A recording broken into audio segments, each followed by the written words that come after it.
আকাশবাণী খবর পড়ছি নমামি বসুরুদ্র। প্রথমে বিশেষ বিশেষ খবর। ভারতীয় রিজার্ভ ব্যাংক ঋণের ওপর সুদের হার 5.25% অপরিবর্তিত রেখেছে। পিএম মুদ্রা যোজনার 11 বছর পূর্তিতে প্রধানমন্ত্রী নরেন্দ্র মোদী বলেছেন, এই প্রকল্প যুবাদের আত্মনির্ভরতার ক্ষেত্রে অত্যন্ত সহায়ক হয়ে উঠেছে।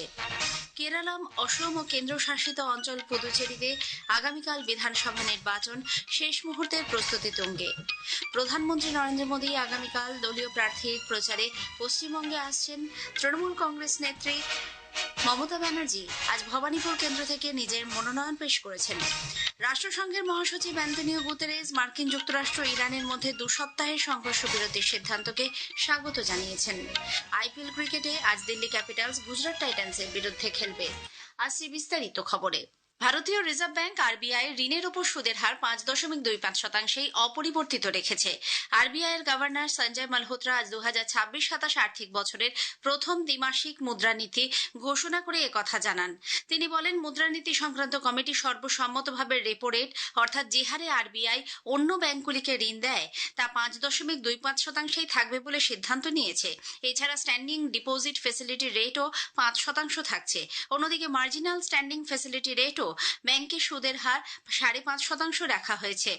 আরবিআই গভর্নর জানান, মুদ্রানীতি কমিটি গত আর্থিক বছরে জিডিপির বিকাশ হার 7.67% থাকবে বলে পূর্বাভাস দিয়েছিল। চলতি আর্থিক বছরে তা 6.9% থাকার পূর্বাভাস রয়েছে। Real GDP growth for last year is estimated at 7.6%. This corroborates the underlying strong momentum in economic activity supported by robust consumption and investment amidst supportive policy measures, ongoing structural reforms, and favorable financial conditions. Taking all these factors into consideration, real GDP growth for this year is projected at 6.9%, with Q1 at 6.8, Q2 at 6.7, Q3 at 7, and Q4 at 7.2%. উপভোক্তা মূল্যসূচক মুদ্রাস্ফীতি বা CPI বর্তমান আর্থিক বছরে 4.6% থাকবে বলেও RBI আভাস দিয়েছে। শ্রী মালহোত্রা বলেন, পশ্চিম এশিয়ার সংঘাতের প্রেক্ষিতে জ্বালানির দাম বাড়া এবং সম্ভাব্য এল নিনো পরিস্থিতি মুদ্রাস্ফীতির বৃদ্ধির ঝুঁকি আরও বাড়িয়ে দিয়েছে। পশ্চিম এশিয়া সংঘাতের প্রেক্ষিতে আন্তর্জাতিক পরিস্থিতির দিকে আরবিআই নজর রাখছে। মুদ্রানীতি কমিটি সেদিকটি বিবেচনা করেই রেপো রেট অপরিবর্তিত রাখার পক্ষে মত প্রকাশ করেছে। রপ্তানি ও সরবরাহ শৃঙ্খল সুরক্ষিত রাখতে সরকার একাধিক পদক্ষেপ নিচ্ছে বলেও তিনি জানান। প্রধানমন্ত্রী নরেন্দ্র মোদী বলেছেন, পিএম মুদ্রা যোজনা যুবাদের আত্মনির্ভরতার ক্ষেত্রে অত্যন্ত সহায়ক হিসেবে প্রমাণিত হয়েছে।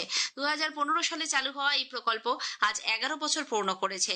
সামাজিক মাধ্যমের এক বার্তায় প্রধানমন্ত্রী বলেন, এই প্রকল্পের সাফল্য প্রমাণ করে দিয়েছে সঠিক সুযোগ কাউকে আত্মনির্ভর বানিয়ে দেশের বিকাশে অংশ নেওয়ার জন্য সক্ষম করে তোলে। পিএম মুদ্রা যোজনা লক্ষ লক্ষ মানুষের স্বপ্ন পূরণে ঋণ প্রদানের সংজ্ঞাকে নতুনভাবে পরিবেশন করেছে। জনগণের আশা আকাঙ্ক্ষাকে বিশ্বাস করায় এবং ঋণ সংক্রান্ত নানা সমস্যার সমাধান হওয়ায় সে দেশের নিজস্ব ব্যবসা উদ্যোগ শুরু করার মানসিকতা আরো দৃঢ় হয়েছে বলে প্রধানমন্ত্রী উল্লেখ করেন। দিনটি উপলক্ষে অর্থমন্ত্রী নির্মলা সীতারামন বলেছেন, এই প্রকল্প এমএসএমই এবং অসংখ্য উদ্যোগপতির কাছে ঋণ ব্যবস্থাকে এক নতুন করে সাজিয়ে তুলেছে। গত এক দশকে ভারত এমন এক নীরব রূপান্তরের সাক্ষী হয়েছে যেখানে কোটি কোটি মানুষ নতুন আত্মবিশ্বাসে ভর করে নিজের ব্যবসা শুরু করেছেন। উল্লেখ্য, প্রধানমন্ত্রী মুদ্রা যোজনা আজ 11 বছর পূর্ণ করছে। মূলধনহীন ক্ষুদ্র ও মাঝারি ব্যবসায়ীদের নিজেদের কাজে বন্ধক ছাড়াই অর্থ জোগানোর লক্ষ্যে এই ফ্ল্যাগশিপ কর্মসূচি চালু করা হয়েছিল। গত 11 বছরে প্রধানমন্ত্রী মুদ্রা যোজনা অন্তর্ভুক্তিমূলক অর্থনীতিকে নতুনভাবে ব্যাখ্যা করেছে। কেন্দ্রীয় স্বরাষ্ট্রমন্ত্রী অমিত শাহ বলেছেন, পিএম মুদ্রা যোজনা ক্ষুদ্র ব্যবসায়ী, স্টার্টআপ এবং এমএসএমই ক্ষেত্রকে কোনো কিছু বন্ধক ছাড়া ঋণ গ্রহণের সুযোগ তৈরি করে দিয়েছে। সামাজিক মাধ্যমের এক পোস্টে শ্রী শাহ বলেন, গত 11 বছরে 40 লক্ষ কোটি টাকার 58 কোটির বেশি ঋণ মঞ্জুর করা হয়েছে। প্রায় 12 কোটি যুবা এই প্রকল্পের মাধ্যমে উপকৃত হয়েছেন। কেরলাম, অসম ও কেন্দ্রশাসিত অঞ্চল পুদুচেরিতে আগামীকাল বিধানসভা নির্বাচন। গত সন্ধ্যায় 3 রাজ্যের ভোটের প্রচার শেষ হয়েছে। ভোট গ্রহণের শেষ মুহূর্তের প্রস্তুতি প্রায় চূড়ান্ত বলে জানিয়েছে নির্বাচন কমিশন। অসমে 126টি বিধানসভা কেন্দ্রে ভোট গ্রহণ হবে। ভোটারের সংখ্যা 2.5 কোটি। ভোট গ্রহণ কেন্দ্রে সরাসরি ওয়েবকাস্টিং এর সুবিধা থাকবে বলে জানিয়েছেন অসমের মুখ্য নির্বাচনী আধিকারিক অনুরাগ গোয়েল। অন্যদিকে কেরালামের সমস্ত ভোট গ্রহণ কেন্দ্রে কঠোরভাবে গ্রিন প্রোটোকল মেনে চলার নির্দেশ দিয়েছে কর্তৃপক্ষ। পুদুচেরিতেও কড়া নিরাপত্তায় ইলেকট্রনিক ভোটিং মেশিনগুলিকে বুথে পাঠানোর কাজ চলছে।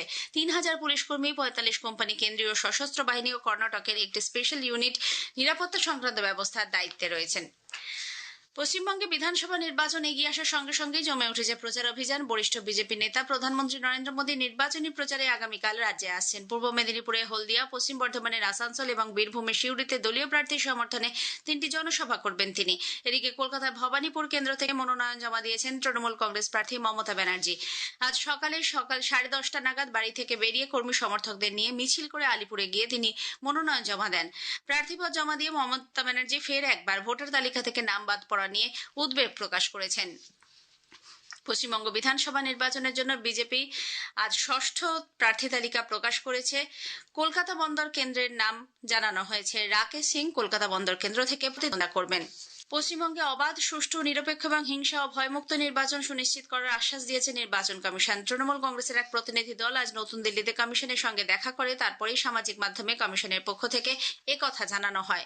সাহিত্য সম্রাট বঙ্কিমচন্দ্র চট্টোপাধ্যায়ের প্রয়াণ বার্ষিকীতে আজ নানা অনুষ্ঠানে তাঁর স্মৃতি তর্পণ করা হচ্ছে। লোকসভার অধ্যক্ষ ওম বিড়লা সমাজ মাধ্যমের এক বার্তায় বঙ্কিমচন্দ্রের প্রতি শ্রদ্ধা নিবেদন করেছেন। জাতীয় স্তোত্র বন্দে মাতরমের উল্লেখ করে অধ্যক্ষ বলেন, এটি শুধুমাত্র সঙ্গীত নয়, ভারত মাতার বন্দনার মন্ত্র।